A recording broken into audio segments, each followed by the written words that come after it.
Welcome to Almas Jacob live. मैं हूं Almas Jacob और आज मैं बात करना चाह रहा हूं आरजू राजा के केस के ऊपर। आरजू राजा जो कि सिर्फ 13 साल की बच्ची है, जो कि एक मसीही बच्ची है और ये रिहायशी है कराची रेलवे सोसाइटी की। और इस एरिया के ही इनका मोहल्लेदार है जिसका नाम अली अजहर है। उसने इनको अबडक्ट किया, इस बच्ची को अबडक्ट करने के बाद, किडनैप करने के बाद इसने उसको फोर्सफुली जो है इस्लाम कबूल करवाया। इस्लाम कबूल करवाने के बाद उसके ऊपर जो इसने निकाहनामा किया है, उसकी निकाहनामा जो इसने हाई कोर्ट में जमा करवाया, उसके ऊपर इसकी एज जो थी वो 18 साल की लिखी गई। जो तस्वीर लगाई गई आरजू राजा की उसके ऊपर, निकाहनामे के ऊपर, वो किसी और बच्ची की तस्वीर लगाई गई। और जब अदालत में आरजू को पेश किया गया तो आरजू से अदालत ने पूछा कि क्या आपको फोर्सफुली कन्वर्ट किया गया है या आप खुद कन्वर्ट हुई हैं। तो जहरी सी बात है, उस बच्ची ने प्रेशर में आके उसने कहा जी कि मैंने खुद कबूल किया है। और मैं हैरान इस चीज पर था क्योंकि मैं काफी देर से इस चीज को फॉलो कर रहा था और आप लोगों ने भी सोचा होगा कि अलमास भाई ने इसके ऊपर कोई बात नहीं की है। तो मैं इस पर इसलिए बात नहीं कर रहा था क्योंकि मेरे सामने फैक्ट्स एंड फिगर्स नहीं थे। जब तक आपके सामने फैक्ट्स एंड फिगर्स नहीं होते आप उसके ऊपर कुछ भी अपना बयान नहीं दे सकते। तो फोर्सफुली कन्वर्जन है, माँ बाप को मिलने नहीं दिया जा रहा, तो ऑब्वियस सी बात है कि बच्ची को जो है अबडक्ट किया गया है और उसकी मर्जी के खिलाफ ये सारा काम किया जा रहा है। तो किसी भी सूरत में ये ऑफेंस जो है वो माइनर एज जो इसकी है, 13 साल की बच्ची है, उसका निकाह कैसे हो सकता है, क्योंकि ये हमारे कानून में भी नहीं है। 18 साल से उम्र अगर कम होगी बच्ची की तो उसकी शादी वैसे ही लीगल नहीं है। बच्ची के माँ बाप ने इस अली अजहर नाम के बंदे के ऊपर FIR की है कि इनका मोहल्लेदार है जिसने इसको अगवा किया और इसको फोर्सफुली जो है वो निकाहनामा उसके साथ किया है, जो कि जायज नहीं है।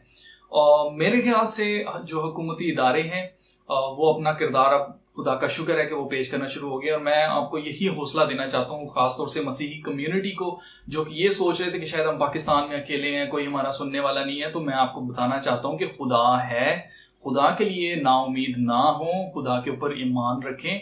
और जो अपनी अपनी जगह जो कुछ कर सकता है वो सब कर रहे हैं। इवन के जो सेनेट में बैठे हुए लोग हैं, जो कि असम्बलियों में जाते हैं, उन तक ये बात पहुंच चुकी है। और जो लोग ये सोच रहे थे, इस खुशफहमी में थे कि किसी को कुछ नहीं पता चलेगा, अगर मेन स्ट्रीम मीडिया इसके ऊपर बात नहीं कर रहा तो किसी को नहीं पता चलेगा, तो BBC ने इसके ऊपर पूरा जो है वो इस स्टोरी को कवर किया है। इसके अलावा जो बाहर है, जैसे कनाडा है, UK है, हर जगह ये बात पहुंच चुकी है। सोशल मीडिया की बहुत पावर है। और जो लोग ये समझ रहे थे कि जी किसी को नहीं पता चलेगा, तो ये उनकी खाम ख्याली है, उनकी खुशफहमी थी। तो अब देख लो कि सोशल मीडिया से ये जो खबर है वो कहां कहां तक पहुंच गई है। मैं आपको बताना चाहता हूं कि ये हमारे मुल्क के लिए बदनामी का बायस है। तो बराए मेहरबानी इसको सीरियस लिया जाए। और जैसे बिलावल भुट्टो ने कहा है कि वो इस केस का सर खुद जो है वो नोटिस लेंगे, तो बहुत अच्छी बात है। मेरे ख्याल से ये हमें हौसला होना चाहिए कि खुदा जो है वो दिलों को नरम कर रहा है। तो अपने अपने तौर पर मैं आपसे यही रिक्वेस्ट करूंगा कि उसके लिए दुआ करें ताकि खुदा जल्द से जल्द इस बेटी को रिहा करवाए, उधर से उसको छुड़ाए और निकाले। तो मेरे अजीजों, हमें जरूरत इस वक्त ये है कि हम दुआ करें ज्यादा से ज्यादा ताकि आरजू जो है वो रिहा हो सके।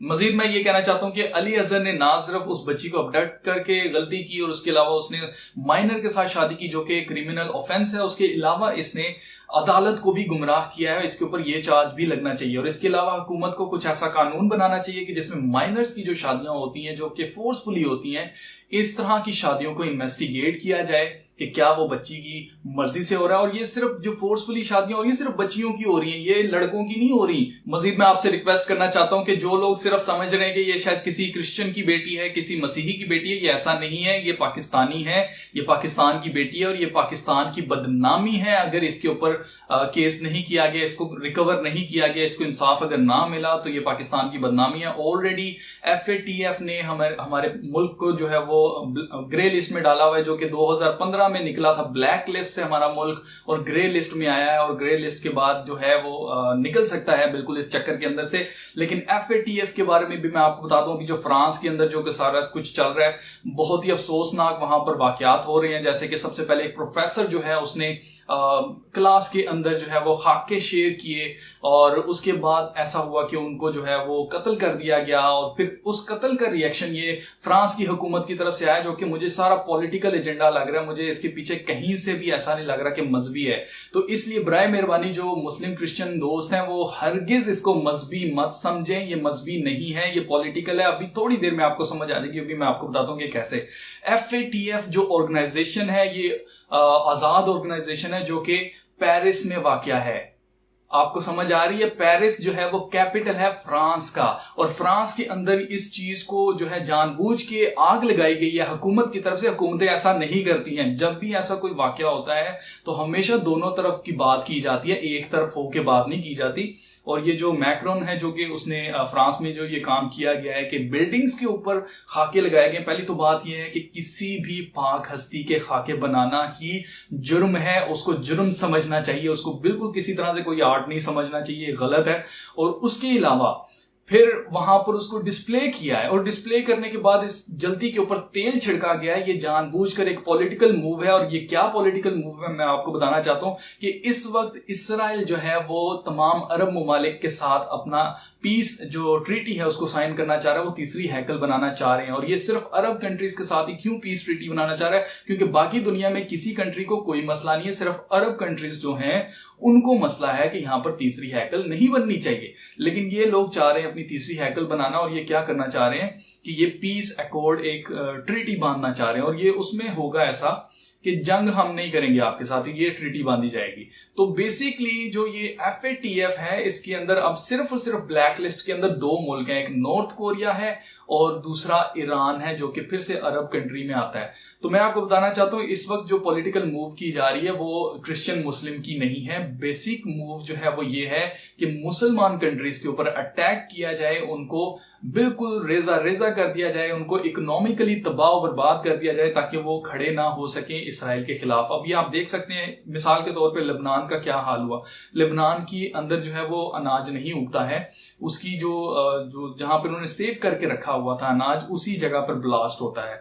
उसके अलावा आप नोट करें कि सीरिया का इन्होंने क्या हाल किया, इराक का इन्होंने क्या हाल किया, इजिप्ट का इन्होंने क्या हाल किया, मिस्र का क्या हाल किया इन्होंने, और इसके अलावा सूडान के अंदर अभी बात चल रही है कि वहां पर टायर्स जो है वो होने वाली हैं। इसलिए बराए मेहरबानी आप जज्बाती होकर इस पर कुछ भी मत सोचें, कोई एक्ट ना करें, क्योंकि ये जितने भी आप जज्बाती होकर एक्ट कर रहे हैं, अभी जो 3 लोगों को मार दिया गया जज्बाती होकर, उसका ये नुकसान हो रहा है कि उनके पास प्लस पॉइंट जाता जा रहा है फ्रांस के पास, कि वो ये साबित कर दें कि जी जो अरब कंट्रीज हैं वो टेररिज्म को सपोर्ट करती हैं, टेररिस्ट हैं, लोगों को मारते हैं, और इस बेस के ऊपर ये अटैक करने वाले हैं तमाम मुस्लिम कंट्रीज के ऊपर। मैं आपको बता रहा हूं पहले से ही, आपको बड़े क्या कहना चाहिए कि अक्लमंदी से काम लेना होगा। तो ये सारा पॉलिटिकल मूव है, ये कहीं से भी मजहबी मूव नहीं है, इसको अपने जहन में रखिएगा, क्योंकि इस वक्त इसराइल को जरूरत है कि पीस अकॉर्ड जो है उसको साइन कर लिया जाए, जिसको अब्राहम अकॉर्ड का नाम दिया गया है। तो मैं यही आपको बताना चाहता था, मेरा इंसाइट यही है, और मैं इसके बिल्कुल खिलाफ हूं। मैं कंडेम करता हूं, ना मैं किलिंग के साथ हूं कि जी किसी को मार दिया जाए, किसी को कत्ल कर दिया जाए। इंसान का कत्ल, एक इंसान का कत्ल कुल इंसानियत का कत्ल है।